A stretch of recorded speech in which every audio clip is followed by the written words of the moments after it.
Dininig ng Court of Appeals ang hiling na writ of amparo at habeas corpus laban sa Executive Minister at ilang opisyal ng Iglesia ni Cristo na nag-ugat sa pagdukot at pagdetine umano sa isang dating ministro at kanyang pamilya. Giit ng kampo ng INC, wala nang basehan at dapat nang ibasura ang petisyon. Umaksyon si Marlene Alcaide. Dumating ang miyembro ng Iglesia ni Cristo para magpakita ng suporta. Pero no-show ang kanilang executive minister na si Eduardo Manalo at opisyal ng INC na ipinatawag sa pagdinig ng Court of Appeals kaugnay ng hiling na writ of amparo at habeas corpus para sa dating ministro na si Luwen Menorca at sa kanyang pamilya at kasambahay. Paliwanag na abogado ng depensa, hindi naman obligadong humarap sa pagdinig ang kanyang mga kliyente.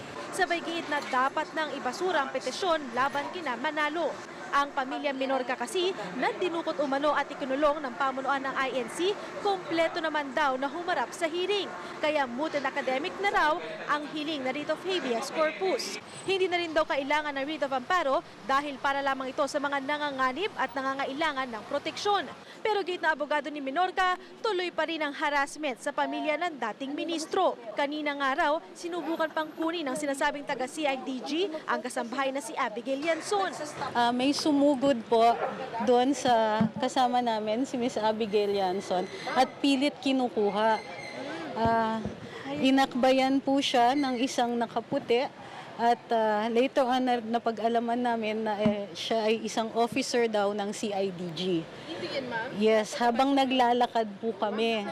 So po, wala pong ipinakitang warrant or court order.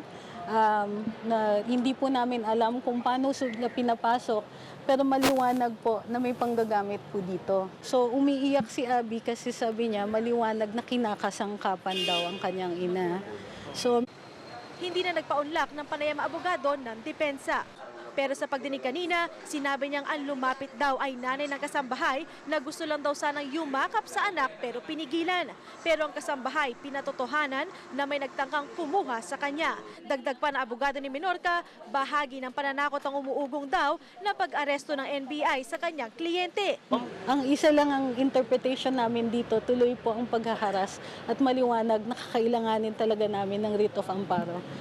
Nanindigan ng misis ng dating ministro na dinukot at kinulong sila ng pamunuan ng INC. Kinuha nila lahat ng gadgets. Diba, isang katunayan ng detained ay, illegally detained ay kinukuha yung mga gadgets para hindi makapag-communicate. Ikaw ang nakidnap, ikaw yung magpapakumbaba, ikaw lahat ng gagawin, lahat ng gusto nila kahit kasinungalingan na. Kahit labag na sa katao namin yung ginagawa nila. So yun lang po. About that, makikita naman po ayaw nila ngayon ng cross-examine. Kami nga po gustong-gusto namin Halos yung pagsigaw ko kanina, andito ako, kung gusto niya i-cross-examine, andito ako. I'm here to testify and tell the truth. Nothing, hindi po kami magsisinungaling. Pinaghihinalaan daw kasi ang kanyang mister na may kinalaman sa online blog na nagsiwalat na umano'y katiwalian sa kanilang simbahan. Hamon niya sa pamunuan ng iglesia, harapin nila ang reklamo. Kami lang po versus silang lahat na pinagtutulong-tulungan kami at kami yung pinagmumukhang sinungaling. Come on.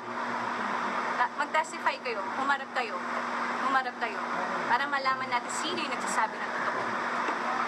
Walang dumating today. Wala. Just lawyers. Bunch of lawyers. Nasa ibang bansa ngayon si Manalo.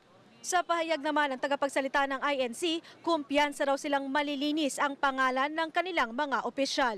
Pinagsusumite ng CA ng judicial affidavit ang mga testigo na magkabilang kampo sa Huwebes. Sa susunod na linggo, ipagpapatuloy ang pagdinig. Umaaksyon, Marlene Alcaide, News 5. Be sure to come back. News 5 everywhere. Copyright 2015.